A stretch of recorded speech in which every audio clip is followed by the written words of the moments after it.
नमस्कार दर्शक बंधु, आपड़ जदि चैनल नुआ कर आसले चैनल टी निहाती भाव में सब्सक्राइब करेंगे। यहीपरि भाव में लेटेस्ट जॉब अपडेट पाई। दर्शक बंधु, आज आम आपण नुआ जॉब अपडेट नहीं आसीचु, जहाँकि ना हूँ तार scientific officer group B post, जहाँ बहुत भल पोस्ट। ये आपंकर एज लिमिट रोचे 21 ରୁ 32 वर्ष। एजुकेशनल क्वालिफिकेशन देखापी गले आप मिनिमम +3 कर आवश्यक। ये आपंकर वैकेंसी वाइज कहवाई गले आपंकर यूआर रे टोटाल 13 गोटी पोस्ट रोचे। से 4टी हूँ आपंकर ओमेन मानक एससी मानक से रोचे गोटे पोस्ट, एवं एसटी मानक रोचे टोटाल 6 गोटी पोस्ट। से 2टी हूँ ओमेन मानक एससी बीसी मानक रोचे आपंकर 2टी पोस्ट। ये आपंकर पे स्केल देखापी गले 44,900 टंकार आरंभ होची।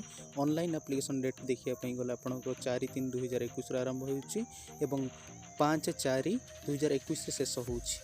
फुल इनफॉरमेशन जानापी आपड़ आम वीडियो डिस्क्रिप्शन जाई चेक करेंगे। चैनल जदि नुआ अच्छा ताले चैनल टी निहाती भाव में सब्सक्राइब करेंगे।